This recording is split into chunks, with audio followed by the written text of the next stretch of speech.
Hose பின்னுக்கு எடுத்து போட்டுருங்க. ஹாய் ஃப்ரெண்ட்ஸ், பார்த்தீங்கன்னா இப்போ இந்த ஏரியா வந்து சுத்தம் பண்ணி சும்மா தான் இருக்குது. அதை வந்து நம்ம வேஸ்ட் பண்ண வேண்டாம், சும்மாவே இருக்க வேண்டாம். அதை நம்ம என்ன பண்ணலான்னா பாருங்கள், செடிகளுக்கு வந்து நம்ம வெங்காயத்தூளெல்லாம் போட்டுவிட்டு இப்போ என்ன பண்ணலாம், பறிச்சுவிட்டு இந்த பாருங்கள் புதினா பறிச்சுட்டு எடுத்து வச்சுருக்கேன். இந்த புதினா சமையலுக்கு ரெடி பொரிச்சிட்டேன், சட்னிக்கு.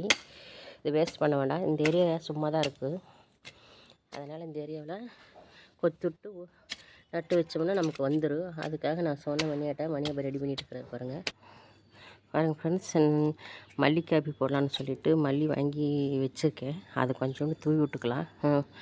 தேய்ச்சி போடுங்க அப்படியே போதுட்டு. பாருங்கள், கையில் இப்படி இந்த மாதிரி தேய்ச்சி தான் போடணும். தேய்ச்சி தூவிடுங்க. பாருங்கள், தேய்ச்சி கீழே அப்படியே தூவி விடுறாரு, மலைச்சாரல் மாதிரி. இப்போ மல்லி தூவி வச்சுங்களா, அடுத்தது புதினா நட்டு வச்சுட்டுருக்குறாரு.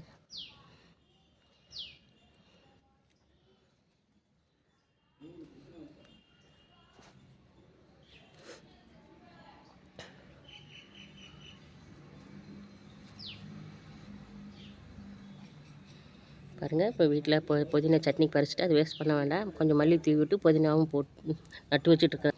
இங்கே பாருங்கள், ரோஸ் பூனிக்கு ஒன்று, பட் ரோஸ் ஒன்று பூத்துருக்கு. பாருங்கள்,